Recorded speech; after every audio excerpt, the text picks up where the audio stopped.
Bonjour à tous, donc je vous ai fait une petite vidéo parce que je trouvais pas vraiment ce que je recherchais sur YouTube au niveau des vidéos concernant ce sujet. Donc en fait le problème que j'ai eu c'est une fois la maçonnerie terminée, ben forcément quand j'avais des pluies, le côté poreux de l'agglo absorbait l'humidité et ça retranspirait à l'intérieur et donc ça créait de l'humidité. Donc j'ai cherché justement qu'est-ce que je pouvais mettre sur cet agglo donc pour le rendre hydrofuge. Et donc un peu en observant ce qui se fait dans le bâtiment, dans les nouveaux lotissements, etc., j'avais donc remarqué qu'il y avait un revêtement qui était appliqué sur les agglos avec un peigne justement assez large, un peu comme ça vite fait pour dégrossir. Et donc il y a certaines habitations justement qui restaient comme ça pendant 1 an, voire même 2 ans, en attendant de recevoir leur couche d'enduit décoratif final. Donc je me suis renseigné un peu dans les différents magasins de bricolage et on m'a parlé donc de ce sous-enduit par Murex qui apportait ce côté hydrofuge au niveau du bâtiment et qui pouvait rester donc comme ça nu en attente de son enduit décoratif final. Et on m'a fortement conseillé de mettre une trame pour éviter les fissures. Et donc sur la vidéo j'utilise un plateau cranté de 8 mm. Ce qui m'a été conseillé maintenant, franchement, avec l'inclinaison que vous donnez au platoir, etc., on peut facilement avoir du 10 voire du 12, ce qui permettrait de laisser un peu plus de matière. Donc, comme vous voyez, je fais déjà une première passe avec le sous-enduit où je le dépose à peu près entre 8 et 6 mm suivant l'inclinaison du platoir. Après, je vais intégrer la trame dedans en appuyant un petit peu, mais pas trop non plus. Il faut qu'elle reste quand même, qu'elle ne vienne pas se plaquer à l'agglo, quoi. Et après, une fois que ça c'est fait, qu'elle est noyée dans la première couche de sous-enduit, je viens recharger une deuxième passe dessus, là, un peu plus légère, on va dire entre 4 et 5 mm par-dessus pour bien la noyer dedans. En tout cas, une fois l'enduit séché le lendemain, on n'a pas cet aspect fantôme au niveau des agglos où on devine encore les jointures et on n'aperçoit même pas la trame qui laisse à penser qu'elle est bien intégrée justement dans l'enduit.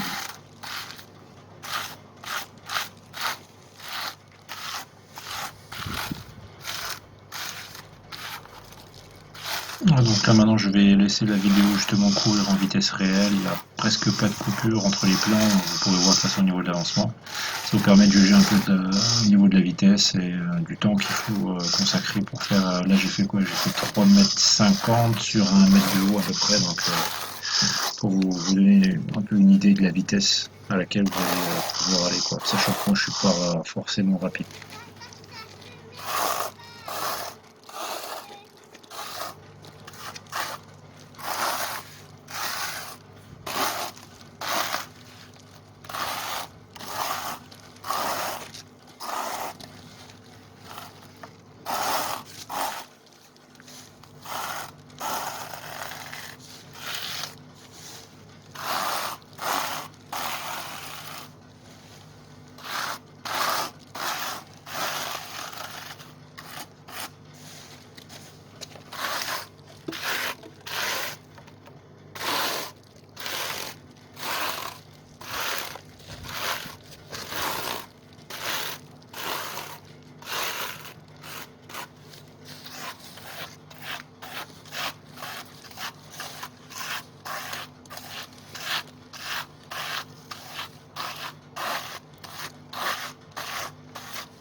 près, qu'on voie que c'est différent.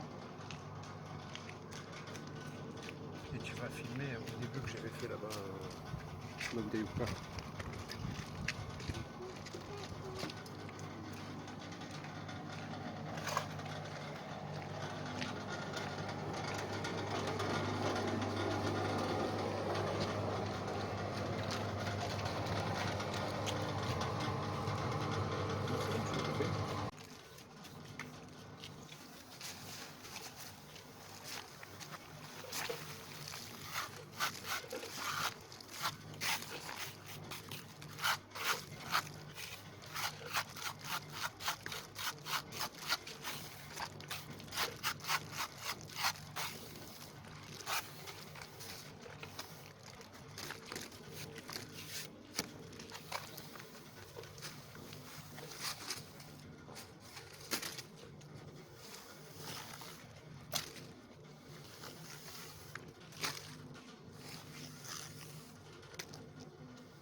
Ça va faire pipi.